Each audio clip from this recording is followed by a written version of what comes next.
Reprise du débat. The honourable member for Shefford. Merci, Madame la Présidente. Tout d'abord, je tiens à préciser que je vais partager mon temps avec la députée de Saint-Jean. En tant que porte-parole du Bloc québécois en matière de conditions féminines, je tiens d'abord à rappeler que le Bloc québécois a offert la semaine dernière ses plus sincères condoléances aux proches de Marie-Hélène Lévesque, dont le meurtre mérite des explications, mais surtout des actions concrètes de la part de la Commission des libérations conditionnelles. Rappelons-nous du contexte. Cette femme a perdu la vie aux mains d'un homme que l'État savait violent et qui avait déjà commis des crimes violents envers les femmes. C'est le 5e féminicide au Québec depuis décembre. Nous devons nous demander si la violence faite aux femmes est prise assez au sérieux. Il est dommage qu'une femme soit encore victime et au Québec, les manifestations de la semaine dernière ont bien démontré l'inquiétude de la population face à ce type de crime. Comment quelqu'un à la Commission des libérations conditionnelles a-t-il pu permettre que cet homme se retrouve en présence de Marie-Hélène Lévesque? Je parlerai donc brièvement dans mon exposé de la position de mon parti, des questionnements qui pourraient être posés à la Commission des libérations conditionnelles et de mes vœux pour moins de violence envers les femmes, compte tenu particulièrement du caractère violent du crime dont nous débattons aujourd'hui. D'abord, concernant la position du Bloc québécois, nous sommes d'avis qu'il faut être très prudent avant de se prononcer sur les processus ou les jugements en matière de justice, puisque généralement, nous n'avons jamais l'ensemble des éléments. Or, dans le cas du meurtre de Mme Marie-Hélène Lévesque, les faits parlent d'eux-mêmes et manifestent un manquement grave au règlement, voire à l'observation des lois fédérales en matière de justice et de sécurité publique. Par ailleurs, le jugement complètement déjanté de la Commission quant à la permission de l'accusé de pouvoir commettre un acte criminel avec la complicité du système qui devait notamment assurer la protection de sa victime est aberrant. Le Bloc québécois appuiera donc cette motion à deux mains afin que la lumière soit faite sur les événements qui ont conduit à ce meurtre, malheureusement évitable. La population doit avoir confiance en son système de justice et cette confiance est présentement ébranlée. Cependant, il faut faire preuve de prudence, car nous sommes conscients que critiquer des décisions et des politiques en matière de justice est toujours délicat, parce qu'il faut bien comprendre les processus, les lois et surtout connaître les spécificités des différents cas. Le but de notre appui a pour objectif de comprendre pourquoi les lois et les processus en place n'ont pas été appliqués correctement, puisque des faits nous indiquent que cette situation aurait pu être évitée en vertu des règles actuelles. Nous tenons à rappeler que le principe de réhabilitation n'est pas du tout en question, mais dans ce cas précis, il est évident que les agents de la Commission avaient les éléments dont ils avaient besoin pour retourner le prévenu en prison avant que le meurtre ne survienne, puisqu'il avait supposément déjà brisé des conditions de semi-liberté, donc notamment en matière de drogue, et lui interdire aussi d'entrer en contact avec Marie-Hélène Lévesque dans les circonstances que nous connaissons, puisqu'elle était une travailleuse du sexe, ça aussi une interdiction. Ce qui m'emmène donc à vous parler comme deuxième partie de mon discours de ce qui aurait causé problème dans le cas dont nous souhaitons débattre aujourd'hui. Je mets ici l'accent sur le conditionnel, car nous avons d'abord et avant tout besoin d'une enquête pour savoir et éviter des accusations hâtives. D'abord sur la dangerosité de Galézé, car selon la Commission des libérations conditionnelles, le niveau de risque de récidive de Galézé était modéré. D'ailleurs, il y aurait eu plusieurs informations contradictoires concernant cette donnée. Comment se fait-il que, en fait, l'APTAC n'aurait mentionné que le risque était élevé, alors qu'officiellement, ce n'était pas le cas? Depuis 1988, il a été condamné à 4 reprises pour présence illégale dans une maison d'habitation, méfaits sur des biens privés, conduite en état d'ébriété et voie de fait sur Joanne Lafrance, la mère de ses enfants. Et pour cette dernière infraction, il a été incarcéré pendant 7 jours, en plus d'être soumis à une ordonnance de probation pour une période de 3 ans. Pour en ajouter, cet individu avait pourtant été condamné à perpétuité en 2006 pour avoir assassiné sa femme à coups de marteau, sans possibilité de libération conditionnelle avant 15 ans. Comment alors expliquer sa libération avant 2021, et ce malgré des problèmes combinés de violence et de toxicomanie? Autre questionnement, la modification de la nomination des commissaires du service des libérations conditionnelles. D'après un sondage en mai 2019 mené par la Commission des libérations conditionnelles, 70 % de leurs agents de libération conditionnelle affirmaient ne pas être en mesure de bien mener leur travail, ainsi de ne pas effectivement protéger le public. En novembre 2018, le vérificateur général du Canada dressait le même constat relativement aux délinquants sous surveillance dans la collectivité. Nous sommes donc bien contents qu'il y ait 2 enquêtes en cours, mais nous attendons la suite avec impatience. D'abord, l'enquête criminelle, car nous avons bien lu que questionner à savoir si les courants que les besoins sexuels d'un délinquant soient pris en considération, la Commission des libérations conditionnelles du Canada a dirigé le devoir vers le Service correctionnel du Canada où une porte-parole a indiqué que les circonstances de cette décision sont actuellement révisées. Il y a également l'enquête interne à la Commission des libérations conditionnelles du Canada, et nous remercions le ministre fédéral de la Sécurité publique, Bill Blair, qui a demandé le 27 janvier une enquête interne sur cette affaire qui sera menée par le Service correctionnel du Canada et la Commission des libérations conditionnelles. Or, même l'avocat Maître Jean-Claude Boyer, qui a aussi été commissaire, croit que l'investigation devrait être menée à l'externe de façon indépendante. Et tel que je l'ai déjà mentionné, nous avons également pu apprendre comme autre information que le vérificateur général du Canada avait produit un rapport en 2018 où il affirmait que par manque de ressources, Service correctionnel Canada n'avait pas les ressources nécessaires pour assurer une bonne transition, augmentant les risques de récidive. Alors voici ce que ça donne textuellement. Notre audit a aussi révélé que Service correctionnel Canada n'avait pas géré adéquatement les délinquants sous surveillance dans la collectivité. Par exemple, l'organisme n'a pas communiqué aux agents de libération conditionnelle toute l'information nécessaire pour que ceux-ci puissent aider les délinquants qui avaient besoin de soins de santé. Par ailleurs, les agents de libération conditionnelle n'ont pas toujours rencontré les délinquants si souvent qu'ils auraient dû le faire. Bref, le manque de ressources avait déjà été soulevé par le vérificateur général. Il faudra que le gouvernement réponde aux questions que nous nous posons toutes et tous aujourd'hui, notamment à savoir ce qu'il a fait ou pas pour corriger le problème. Dave Blackburn, un ancien commissaire et ancien candidat conservateur, avait exprimé en 2017 des préoccupations sur le nouveau mode de nomination des commissaires. Selon ses dires, cette année-là, le gouvernement de Justin Trudeau avait modifié le processus de renouvellement des commissaires. Les membres déjà nommés à la commission devaient alors passer par le même processus de nomination que les nouveaux candidats. Alors, les changements auraient fait en sorte, selon lui, que le lien d'emploi de la majorité des commissaires d'expérience n'a pas été renouvelé et nous savons à quel point l'expérience peut être importante. Comme nous pouvons le voir, la stratégie est donc critiquée, surtout que dans une décision rendue en septembre 2019 concernant l'accusé de 51 ans, la Commission des libérations conditionnelles du Canada a écrit, je cite en audience, « Votre agente de libération conditionnelle a souligné qu'une stratégie a été développée afin que vous puissiez rencontrer des femmes, mais seulement afin de répondre à vos besoins sexuels. » Pourquoi alors, toujours dans ce même document, la Commission soutient qu'elle juge inappropriée cette stratégie pour rencontrer des femmes, ajoutant qu'elle constitue un facteur de risque important et inquiétant? Dans ce contexte, la Commission s'attend à ce que cette grille d'analyse qui a culminé à cette approche soit examinée. Et il est même écrit que c'est lors de cette décision en septembre 2019 que la Commission a prolongé le processus de semi-liberté d'Eustachio Galeazzi. Par contre, en parallèle, le processus de libération conditionnelle lui avait aussi au même moment refusé. Troisièmement, mes souhaits pour moins de violence envers les femmes.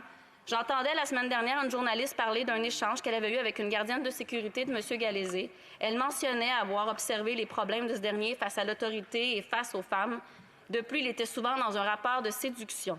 Je joins donc ma voix aux réactions du Québec, où la ministre de la Justice du Québec, Sonia Lebel, de la Coalition Avenir Québec, exige des explications au ministre de la Sécurité publique du Canada relativement aux raisons qui ont mené à la semi-liberté de M. Galeazzi, compte tenu de ses antécédents de violence envers les femmes.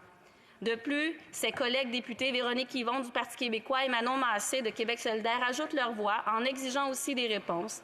Par exemple, Véronique Yvon demande une analyse sérieuse de la situation. Est-ce un manque de formation, d'information ou une déficience dans les outils d'analyse? Le système a-t-il failli?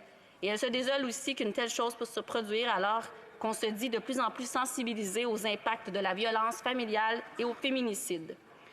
De son côté, Manon Massé estime qu'une longue réflexion s'impose et n'écarte pas l'idée d'une enquête publique une fois certaines questions répondues.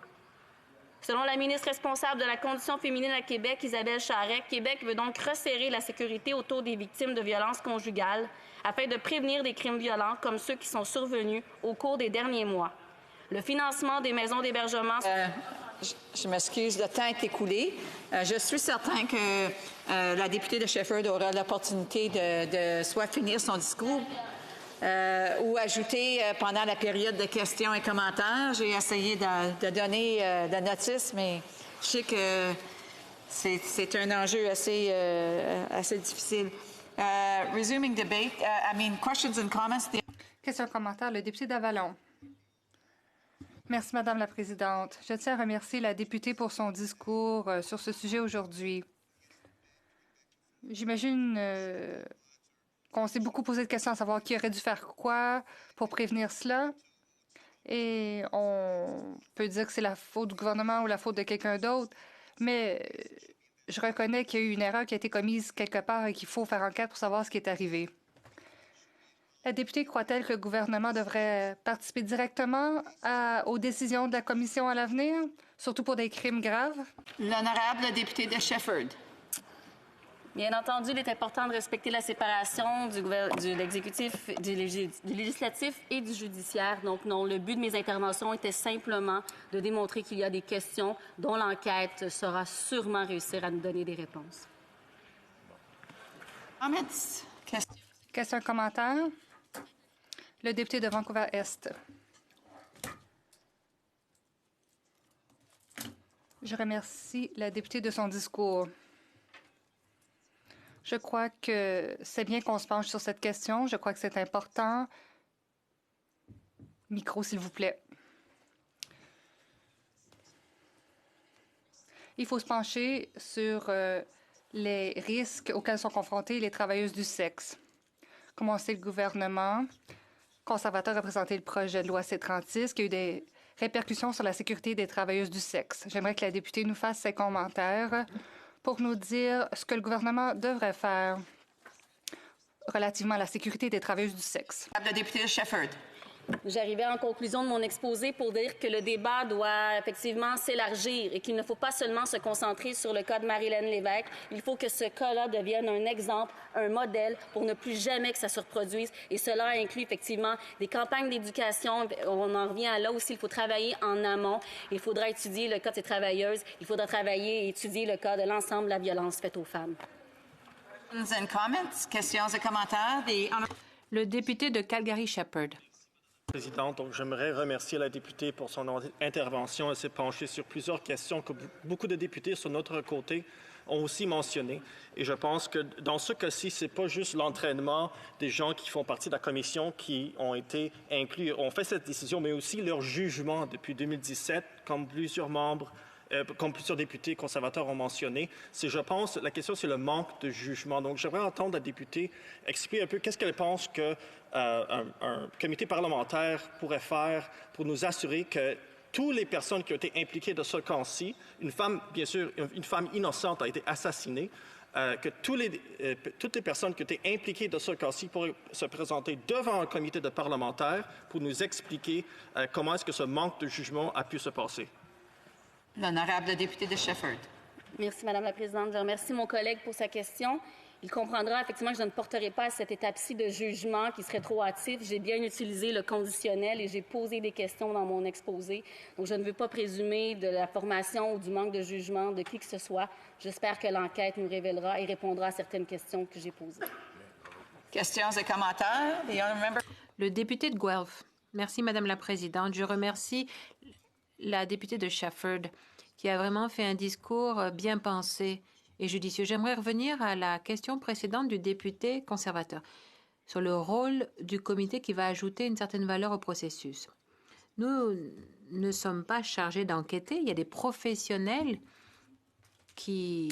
dont c'est le travail. Mais comment est-ce qu'on peut se servir du comité pour élargir l'enquête ou ajouter un peu de valeur à l'enquête?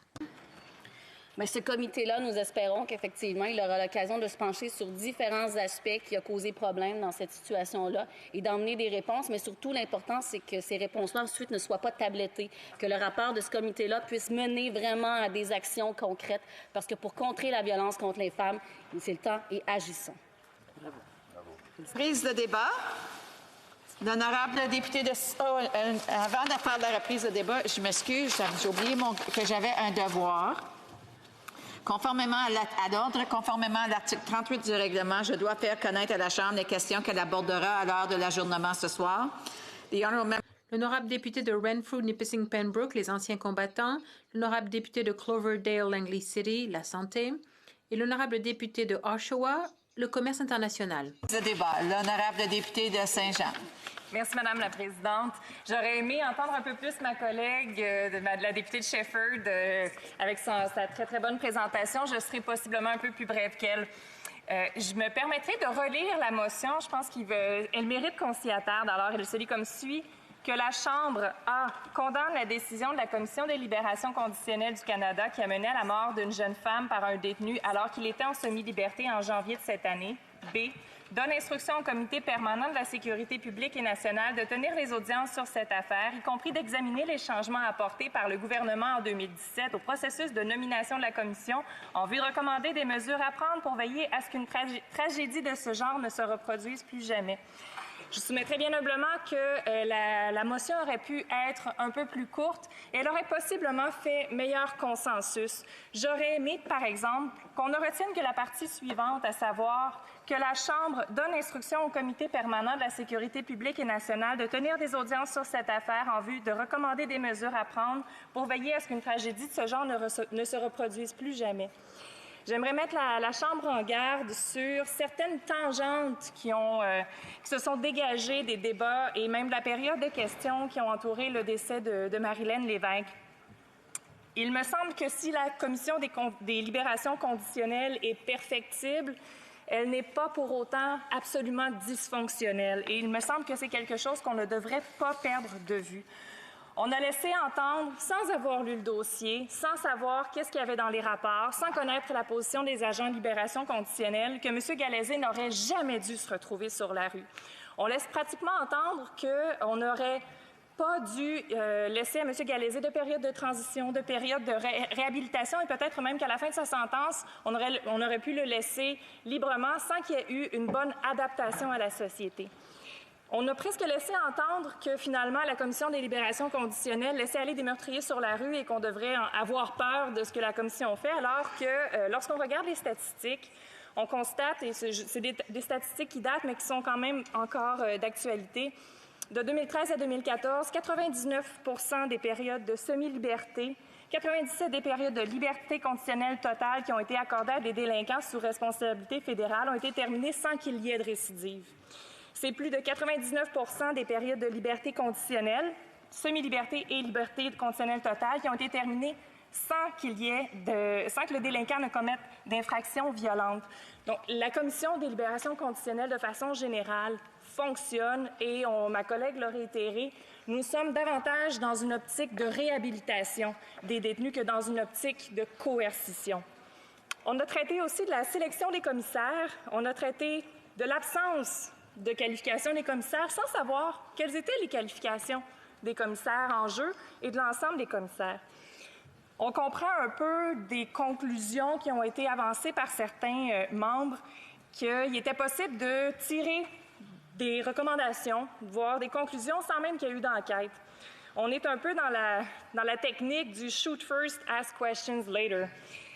On comprend même que carrément le cœur du problème, c'est la sélection des commissaires, alors que ça peut aller au-delà de ça. Et je note au passage que dans le cas de Joseph Lainé, un des commissaires qui a rendu la décision, c'est quelqu'un qui jouissait de plus de 10 ans d'expérience à la Commission des libérations conditionnelles du Québec. Donc, ce serait peut-être un point que j'aimerais porter à l'attention de mes collègues. Je soulève qu'il y a plusieurs causes potentielles à la tragédie qui s'est produite. On ignore ce qu'il y avait dans les rapports qui accompagnent généralement les dossiers de libération conditionnelle. Est-ce que c'est l'analyse de ces rapports-là qui a été défaillante? Est-ce que c'est même la concoction de ces rapports-là qui ont été défaillantes? Où est-ce que le bas a blessé? On l'ignore, mais on tire quand même des conclusions avant même d'avoir pu bénéficier de l'ensemble de la documentation qui nous permettrait de prendre une décision éclairée. On ne sait pas quelles représentations ont été faites par l'agent de libération conditionnelle de M. Galézé. On comprend qu'il semblerait qu'il y aurait eu des relations inappropriées avec des femmes dans le passé qui auraient amené les commissaires à se poser des questions, soulevant même l'idée qu'on devrait revoir la grille d'analyse dans le contexte de ce dossier, mais on n'en sait pas plus, mais on se permet quand même de tirer des conclusions. Je vous soumets encore une fois qu'il faut prendre garde à avoir une vision tunnel dans un dossier et à tirer sur le messager après coup, après qu'il y a eu des conséquences tragiques à une décision qui a été prise. S'il n'y avait pas eu la mort de Marilyn Lévesque, peut-être que nos positions auraient toutes été différentes et qu'on aurait, d'entrée de jeu, trouvé que la décision des commissaires était adéquate. Donc, j'interpelle la Chambre pour qu'il y ait une certaine prudence dans ce type de dossier-là et qu'il y ait une certaine déférence aussi envers l'administration de la justice.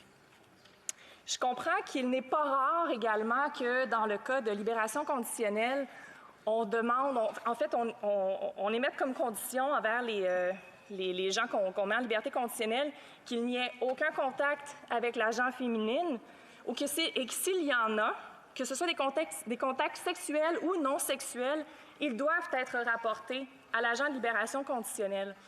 Dans ce cas-ci, on comprend qu'il y a un rendez-vous qui a été pris avec une femme à l'extérieur du salon de massage et ça n'a pas été rapporté à l'agent de libération conditionnelle. C'est ce que je comprends. Peut-être que c'est là aussi qu'il y a eu un problème. Donc, il y a plusieurs endroits où il y a pu y avoir un problème. Peut-être que c'est l'ensemble, le cumul de ces failles-là qui ont mené à la tragédie qu'on connaît. Et encore une fois, ça soulève la nécessité d'aller en profondeur dans ce dossier-là avant de tirer des conclusions. Je ramène aussi au passage le fait que les comités permanents ont la capacité de décider par eux-mêmes des mandats qu'ils se donnent. Si on y allait uniquement, comme je le faisais en début d'exercice, avec un mandat clair d'étudier la situation, sans lier les mains de la commission, du comité, le comité pourrait, après avoir entendu des témoins, notamment peut-être l'agent de libération conditionnelle, peut-être les commissaires, peut-être des gens qui font la rédaction des grilles, des directives, le comité pourrait décider d'aller plus loin et de voir s'il y a matière à revoir le processus de nomination des commissaires. Mais de lier les mains du comité d'entrée de jeu, ça me semble possiblement plus une espèce de vendetta politique qu'une réelle volonté de trouver une solution. Malgré tout, je vous soumets qu'il faut appuyer la motion parce que, ultimement, elle mènera à une enquête, elle mènera à une étude plus approfondie de la situation et, on l'espère, à des recommandations qui feront que ce genre de drame ne se reproduira plus jamais. Mais je réitère malgré tout à la Chambre qu'il faut éviter de faire de la partisanerie, de tirer des conclusions avant d'avoir eu le bénéfice de l'ensemble du dossier et de faire confiance au comité permanent dans l'octroi des mandats qu'ils se donnent eux-mêmes.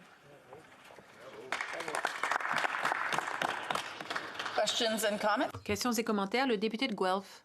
Merci, Madame la Présidente. Je remercie notre collègue en face.